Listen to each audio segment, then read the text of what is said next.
সকাল, যেখানে আজ পূর্ব দিগন্তে সূর্য ওঠার কথা ছিল, ঠিক ওই মুহূর্তেই আজকে সূর্যের অবস্থা।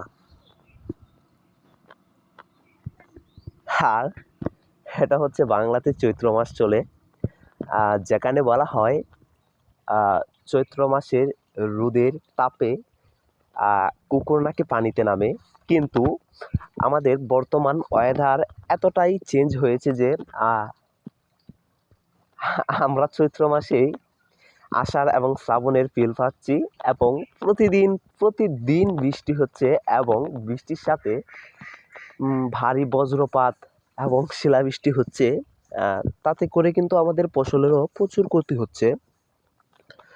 যেমন ধরেন, যখন শিলাবৃষ্টি হয় তখন আমাদের যে সকল ধান খেতে মাত্র ধান বের হইতেছে, তো সেই ধানগুলা কিন্তু এরকমভাবে তেতলে যায়, যেখানে কিন্তু পোকার আক্রমণ এবং ধানের যে পচে যাওয়া ওটা রোধ করতে পারা যায় না, এবং তা কিন্তু প্রচুর ক্ষতি হয়ে যায়। আর তাছাড়াও তো বিভিন্ন কাজ এবং সব কিছুতেই অসুবিধা হয়, যেহেতু আমরা গ্রামের মানুষ, গ্রামেতেই থাকি।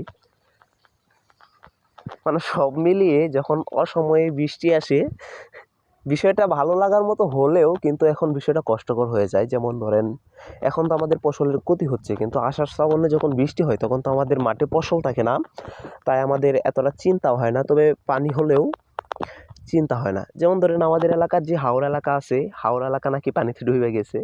তো ওই জায়গায় কিন্তু কৃষকের সকল আশা, স্বপ্ন, ভরসা সকল কিছুই শেষ হয়ে গেছে।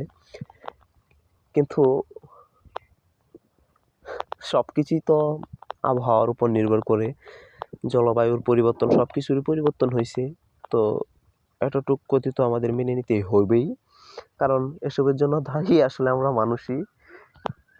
সব কিছু মিলাইয়া আমরা আসলে শুকিয়ে আছি।